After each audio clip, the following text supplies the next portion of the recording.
Сәлеметсіздер ме, құрметті білім алушылар. Бүгін бізде кезекті қашықтық сабағы. Қашықтық сабағымыз қазақ тілі пәнінен. Ендеше сабағымызды бастайық. Бүгінгі сабағымыз қоршаған орта бөлімі бойынша. Сабақтың тақырыбы қоршаған ортаны танып білемін, етістік. Сабағымыздың оқу мақсаты сөз таптарын, зат есім, сын есім, сан есім, етістікті ажырату, мұғалімнің көмегімен оқыған және аудиовизуалды тыңдаған материалдар бойынша жоспар құру және тірек сөздерді пайдалана отырып шағын мазмұндама жазу. Біз осы кезге дейін етістік жайлы өткен сабағымызда, ал бүгінгі сабағымызда біз алған білімімізді ары қарай тереңдетіп жетілдіреміз. Енді бейне жазбаны мұқият тыңдайық.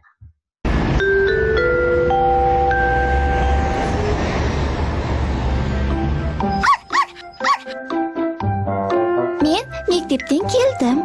Вики, бүгін саған үйрететінді білсең ғой. Білгің келіп бара ма? Қазір. Ол үшін сен менің сөмкемді аш.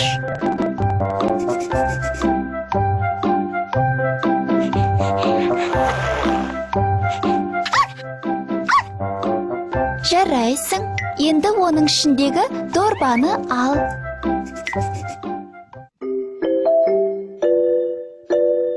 Дұрыс.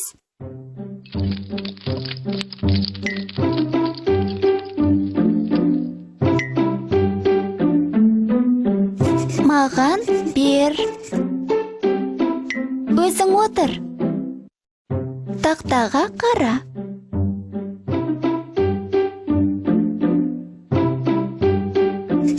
Қара. Аш, ал, бер, отыр, қара. Бұлардың бәрі етістік деп аталады. Себебі олар қимылды, іс-әрекетті білдіреді. Етістіктің сұрақтарын білесің бе?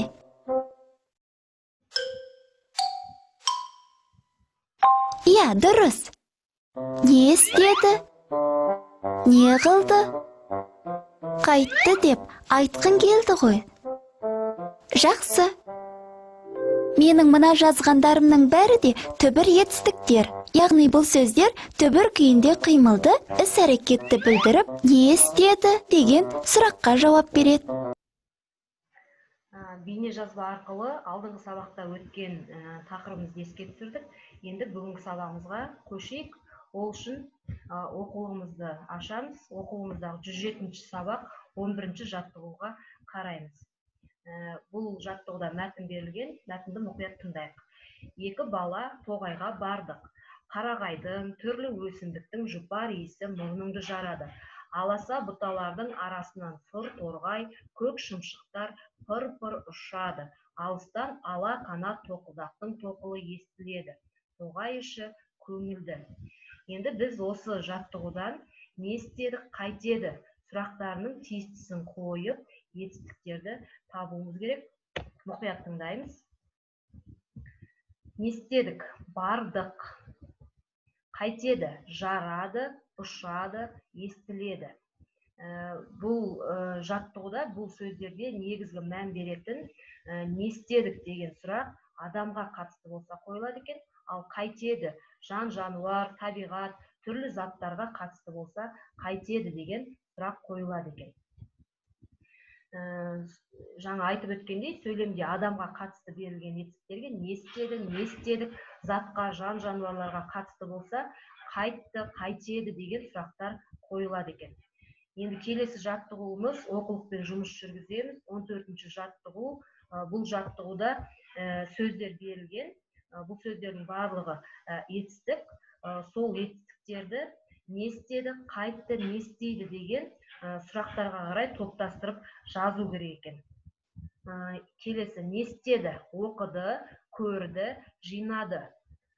Қайтты, олыды, жарқылдады, үрді, гүлдеді. Не істейді? Ойлайды, жазады. Бүгінгі сабақ бойынша сіздерге үйге тапсырма 3-ші жаттығу 75-ші бет. Өзімізге таныс түлкі мен ешкі ертегісі берілген. осы ертегінің мазмұнын есімізге түсіріп, сол ертегі мазмұны бойынша жоспарды жалғастырып жазуымыз қажет. Және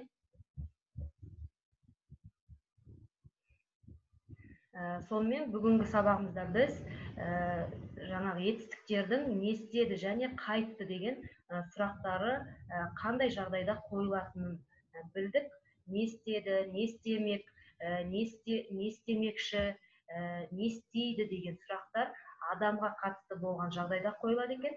Ал қайтты, қайтеді деген сұрақтар, етістіктің сұрақтары заттарға, табиғат құбылыстарына, түрлі жан-жануарларға қатысты қойылады екен. Келесі сабағымызда кездескенше сау болыңыздар.